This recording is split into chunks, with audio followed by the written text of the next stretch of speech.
여러분 안녕하십니까? 네, 안녕하세요. 네, 안녕한가 전역의 안전 빵빵입니다. 네, 네. 월요일 순서 시작하겠습니다. 네 번째는 완전히 초토화된 한국 외교에 대해서 얘기하도록 하겠습니다. 네, 정말 우리가 일본 얘기를 안 할 수가 없는데요. 좀 걱정입니다. 네, 걱정입니다. 우리가 한국을 네. 둘러싼 이 4강 외교, 어찌됐든 한반도의 지정학적인 희극이라 해야 될까요? 비극이라고 해야 될까요? 전 세계, 우리나라가요. 우리나라가 지금 전 세계 경제 규모 11위에서 한 13, 4위 하는 나라입니다. 이 나라가 동남아시아에 가면 우리 한반도의 남쪽인 5천만 명만 동남아 가도 우리가 넘버원 국가입니다. GDP 군사력 압도적인 나라입니다. 우리가 아프리카에 갖다 놓으면 압도적으로 1등합니다. 우리 중동에 갖다 놔도 우리가 1등입니다. 중남미에 갖다 놔도 우리가 브라질하고 막막해요. 비슷비슷해요, 경제력이. 그런 우리나라가 이제 동북아시아에 있다 보니까 유라시아 대륙의 오른쪽 끝머리 있다 보니까는 중국, 러시아, 일본, 게다가 오키나와에 미군 와 있으니까 미국에 둘러싸인 이제 우리의 이게 비극입니다. 좀 전 세계에서 200명 가운데서 힘세기로는 우리가 한 11등, 한 1, 2등 하는 친구인데 둘러싸이기를 2등, 1등, 2등, 3등, 4등에 둘러싸여 있는 거예요. 이게 우리의 비극인데 그러려면 우리가 1, 2, 3, 4등하고 잘 지내야 되는 거 아니겠습니까? 비록 힘은 11등 하더라도 그런데 이제 이 정부 들어가지고 이게 지금 다 깨지고 있습니다. 다 깨지고 있습니다. 특히 한일 관계는 저는 굉장히 주목을 합니다. 왜냐면요. 한일 관계는 단순히 감정으로 할 문제가 아닙니다. 왜? 감정으로 하면 우리 이사 가버리면 돼요. 그런데 우리 땅 한반도 배 싣고 이사 갈 수 있습니까? 없습니다. 일본 이사 갈 수 있습니까? 없습니다.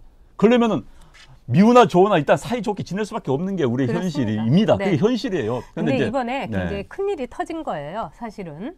자, 블룸버그하고 문희상 의장이 이 인터뷰를 하면서 이런 말을 했습니다. 아키히도 지금 왕이 좀 이따 물러나긴 합니다만 전쟁 범죄의 주범이고 일본을 대표하는 총리나 또는 곧 퇴위하는 일왕이 말하자면은 종군 위안부, 일본군 성노예 할머니의 손을 잡고 사죄를 하면은 모든 한일 관계는 끝난다. 자, 이렇게 이제 얘기했습니다. 이 문희상 의장은 이 한일 의원연맹 회장도 하고 그렇습니다. 근데 이분은 한마디로 기본적으로 일본에 대한 이해가 깊은 분이 아닙니다. 저는 이분이 못할 말 했다고 생각하지 않아요.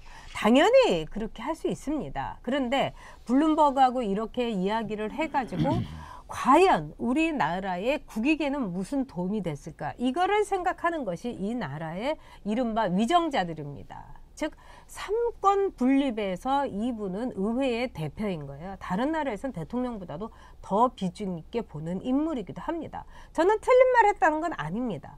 그렇지만은 맞는 말도 아무리 사이다를 먹더라도 소화가 제대로 돼야 되는 거 아닙니까? 사이다만 벌컥벌컥 들이키면 뭐 하겠습니까? 소화는 안 되고 오히려 더 체증이 더 심해지는 바로 이것이 문희상 발언의 시작이 된 겁니다. 여기에 대해서 일본의 고노 지금 외무 대신이 이제 난리를 쳤습니다. 난리를 안 칠 수가 없죠. 왜냐하면 일본에 있어서는 이 천황이라는 거, 일본 왕의 존재는 국채라고 얘기를 합니다. 그러니까 이게 참 낡은 거고 일본이 그런 점에서 후진적인 국가라는 걸 그대로 얘기해 주는 겁니다만 이것도 어떻게 보면은 일본의 국채를 김일성이 그대로 모방했다는 얘기도 있습니다. 사이비 종교로서. 왜냐하면 일본하고 북한하고 굉장히 비슷해요. 이렇게 막 천황 숭배하는 거라든가 김일성, 김정은 숭배하는 건요. 정상적인 국가가 아닌 거죠. 정상 국가가 아닙니다, 일본은. 근데 일본에 대해서 이렇게 얘기는 우리가 국제관계나 이런 데서 얘기할 수 있습니다. 그런데 의장이 즉 외교관계에다가 이거는 완전히 폭탄을 터뜨린 거나 마찬가지예요. 그렇게 되니까 고노로서는 이 항의를 한 겁니다. 제가 보기에는 안 할 수가 없어요. 왜냐하면 고노도 먹고 살아야 되고 표로 먹고 사는 국회의원인 말하자면은 내각 책임제 아래서의 외무장관이니까. 근데 강경화가 난 또 그런 말 들은 적이 없다고 한 겁니다. 이래서 고노하고 강경화하고 진실게임을 하고 있어요. 자, 이렇게 되는데 여기서 우리 정부가 얼마나 무식한 외교 무식차 정부인가를 보여주는 겁니다. 지금 진실게임을 할 때가 아닌 겁니다. 일본은 이거 원하고 있어요. 왜? 일본이 원하는 건 뭡니까? 진실게임을 하면서 네가 했느니 내가 안 했느니 이렇게 하면서 일본은 지금 두 가지 카드를 여러분 벌써 내보이고 있습니다. 첫째, 무역이랑 경제 보복. 이 카드를 보이고 있습니다. 스물스물 나오고 우리나라 말하자면 인력 들어오는 거 이것도 뭐 막겠다 이런 얘기 카드를 척척 이렇게 깔고 있어요. 두 번째, 국제사법재판소에 대해서 한일 말하자면은 협정, 청구권 협정에 대해서 이거를 어겼다. 왜냐면 협의, 조약에 대해서 이걸 어긴 거니까 거기에 대해서 제소를 하겠다. 이렇게 되면 여러분 굉장히 복잡하게 됩니다. 우리나라 국익은 이루 말할 수 없이 손해를 많이 보게 됩니다. 그런 점에서 뭐가 국익인지를 모르고 뭐가 뭔지를 가리지 못하는 이런 무식한 사람들에 의해서 이 나라의 외교가 이렇게 초토화됐다는 거. 이건 정말 심각한 문제입니다. 저는 뭐 이건 여야 좌우의 문제가 아닙니다. 네. 저는 문희상 국회의장의 발언 정말 부적절했다고 생각합니다. 사실 우리 전 작가님 말씀해 주신 것처럼 국가의 미래, 국가의 지도자라면 길게 봐야 되는 겁니다. 사실 제가 이런 말씀 드리면 여러분들 동의 안 할 수도 있지만요. 이 사람은요. 본인의 트라우마, 본인의 불운이, 본인의 상황 판단에 영향을 미치는 것으로부터 벗어날 수 있는 정서적 안정감. 이게 전 굉장히 중요하다고 봅니다. 맞습니다. 내가 과거에 어떤 불운했던 일이 있어요. 내가 어렸을 때 참 가난한 집에 자라났어요. 내가 어렸을 때 뭐 집안이 안 좋았어요. 또 내가 최근에 어떤 트라우마 겪었어요. 이것 때문에 이러한 것들이 본인의 현재 상황에 영향을 받는다. 당연하죠. 그러나 그걸 극복할 수 있는 정서적 안정감이 굉장히 중요합니다. 저는 한일 관계에서도 그게 굉장히 중요하다고 봅니다. 그 불운했어요. 우리 트라우마예요. 그걸 벗어날 수 있는 능력, 정서적 안정감. 이것이 바로 지도자에게는 굉장히 중요한 덕목입니다. 우리 문희상 국회의장은 그런 덕목이 있어야 될 삼부 요인입니다. 그런데 문희상 대통령이 그 이야기를 했어요. 저는 여야를 떠나서 이야기하는 겁니다. 그렇습니다. 똑같이 과거 2012년, 지금부터 7년 전에 MB, 이명박 대통령이 똑같이 실수를 했어요. 저는 그때 굉장히 그 당시 여당, 이명박 대통령과 같은 당 소속이었지만 저건 아니라고 그랬어요. 국가의 미래를 위해서 이명박 대통령이 일본 왕을 건드린 겁니다. 일본 사람들한테는 일본 왕이라는 것은 우리가 생각하는 일본 왕과 다른 존재입니다. 그런데 대통령이 건드렸어요. 이번에 일본 왕에 대해서 우리 국회의장이 건드렸습니다. 대한민국 권력사 2인자가 건드렸어요. 7년 전에 1인자가 건드리고 이번에 2인자가 건드렸습니다. 이건요. 국가의 미래를 생각한다면 국가를 운영하는 입장이라면 이래서는 안 되는 거예요. 저는 지금 똑같이 공격합니다. MB도 잘못됐습니다. 문희상 국회의장도 지금 잘못됐습니다. 그래서 저는 지금 우리 정치인들이요. 좀 길게 좀 봤으면 좋겠어요. 대한민국의 미래. 일본 간의 관계도 5천만 명을 내가 어떻게 먹여 살릴 것인가. 내 자손, 내 후손들을 어떻게 먹여 살릴까 한다면 이런 행동 할 수가 없는 거예요. 하고 싶은 말이 얼마나 많죠. 저도 일본 싫습니다. 일본 애들 앞에서 니들이 말이야. 우리 어머님 지금 막 이렇게 이야기해 봅시다. 그럼 헤어지자고. 안 만나자고. 지금 일본이요. 우리한테 지금 경제 제재를 저는 할 거란 생각 하지 않습니다만 이런 이야기 나온다는 것 자체가 자, 이른바 대량 학상 물리기에 쓰여질 수 있는 기본 기자재들 수출 금지한다. 미국이요. 미국의 ICBM 핵무기에도 일본의 정밀 부품이 없으면 못 만든다고 그럽니다. 미국의 전투기도 못 든다고 그럽니다. 마찬가지로 한국의 이른바 그런 무기에 쓸 수 있는 그런 부품들 우리에게 수출 안 하면은 우리 비행기 못 듭니다. 게다가 이제 우리 수출의 20%가 반도체입니다.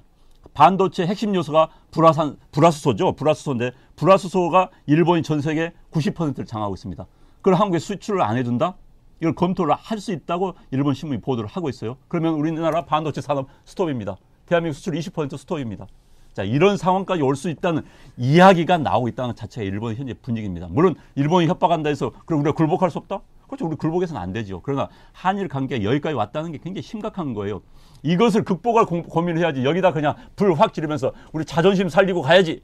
이건 아닌 겁니다. 국가의 미래를 생각한다면 그건 아닌 거예요. 그렇습니다. 대통령이나 국회의장 같은 사람은 외교적으로 그렇게 불을 지르거나 사이다 발언을 해서는 안 됩니다. 오히려 늘 한 톤 낮게 그러면서 적절한 발언을 해야 됩니다.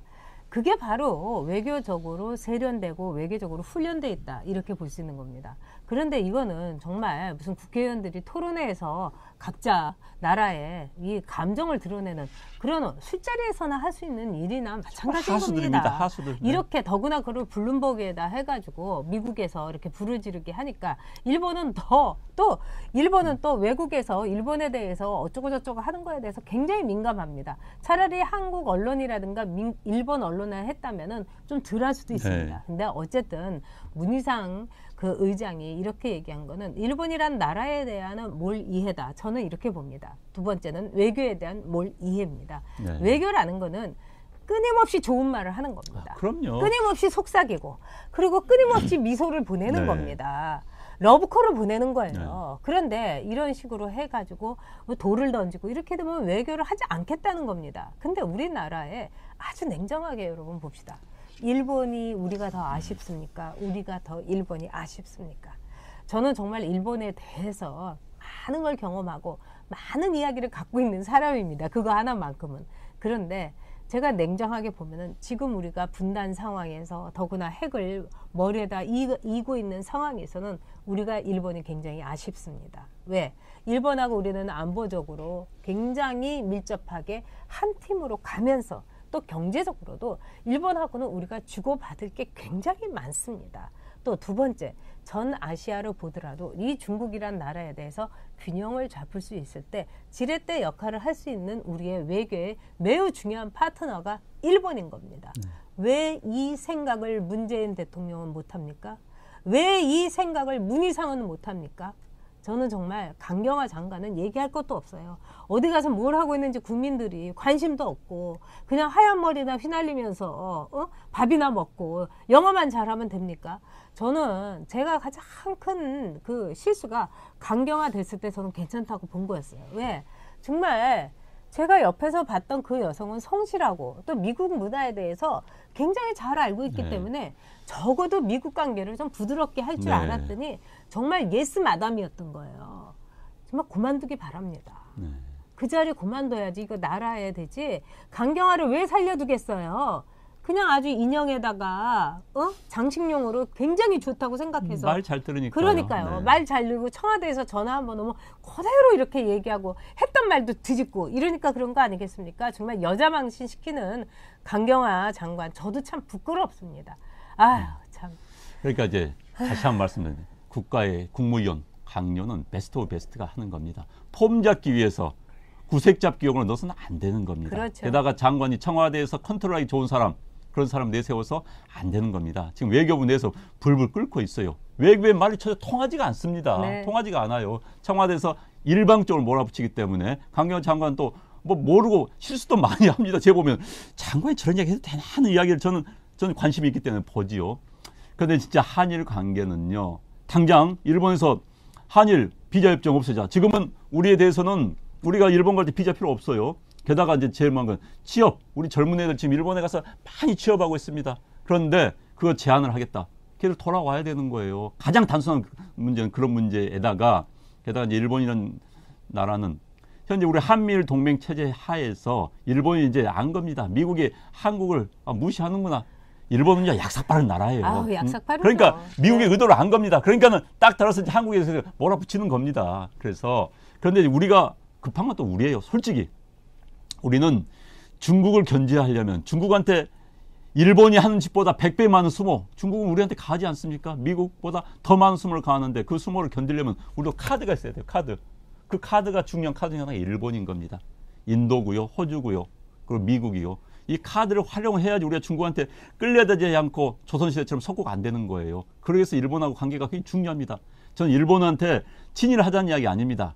용일을 해야 되는 겁니다. 일본을 이용하자는 겁니다. 그리고 일본을 넘어서야 되는 겁니다. 우리가 자꾸 일본의 과거에 잡혀가지고 이렇게 하다 보면은 일본을 그 길할 수 없는 거예요. 그 길은 일본을 넘어서는 겁니다. 그리고 일본을 이용해야 되는 겁니다. 왜? 중국, 대륙 세력들, 이른바 민주주의하고 전혀 거리가 먼 독재 정권들하고 우리가 저항하고 그들과 딜을 하기 위해서는 일본이라는 존재가 필요하기 때문에 이런 말씀 드리는 겁니다. 일본 문제. 저도 감정이 휩싸인 경우가 많아요. 이런 쪽발이 이런 이야기 나오다가도 아니다. 우리는 이성적으로 일본 문제, 특히 국가의 지도자는 문희상 국회의장님 같은 그런 분들은 특히 문재인 대통령 같은 이런 사람들은 큰 틀에서 국가의 미래를 보고 대일 관계를 고민을 해야 됩니다. 네, 그 강경화 장관은 폼페이오한테 무슨 그런 정말 심한 소리를 들었느니 말았느니 또 이번에는 고노한테 그런 사과 요구를 들었느니 말았느니 이런 식으로 했느니 말았느니 하고 계속해서 그쪽은 했다고 하고 강경화는 못 들었다고 한다면은 이거는 강경화의 문제점입니다. 즉 강경화는 제대로 못 알아듣고 있는 거예요. 네. 즉 통역은 유능한 통역이었을지 모르지만 장관으로서 상대의 마음이라든가 상대의 그 흐름이라든가 이거를 캐치하지 못한다는 얘기예요. 그러니까 즉 외교관으로서 빵점이고 외교부 장관으로서 정말로 직무유기를 하고 있는 거예요. 말귀를 못 알아듣고 진실게임에나 이렇게 계속 한두 번도 아니고 휘말리는 장관.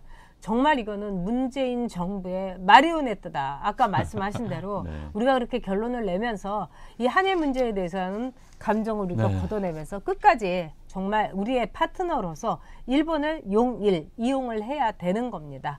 에이미님께서 항상 감사드린다고 하시면서 네. US 달러로 30불 후원해 네, 주셨습니다. 고맙습니다. 네, 에이미님 큰 저희가 돈, 네. 깊이 감사드립니다. 네, 네, 고맙습니다. 네, 오늘 정말 네. 끝까지 많은 분들이 함께 해주셨습니다. 제 목소리가 얼른 돌아왔으면 좋겠습니다. 곧 돌아오시도록 네. 노력을 부탁드리겠습니다. 네, 노력하겠습니다, 네. 여러분. 네. 그리고 여러분 때문에 오늘 굉장히 기운이 나고요. 네, 제가 네. 좀 굉장히 의기소침했었거든요. 네, 네. 돌아가는 거 보고 이 자유한국당도 그렇고 뭐 세상 돌아가는 거 보고 그러는데 그래도 이제 힘을 내 가지고 우리 다시 가야죠. 시작해야죠. 이 나라 제대로 돌려야죠. 그럼요. 우리가 네. 대한민국입니다. 네, 정상화된 대한민국으로, 정상적인 대한민국으로 여러분 우리 다시 이 나라를 되돌립시다. 네.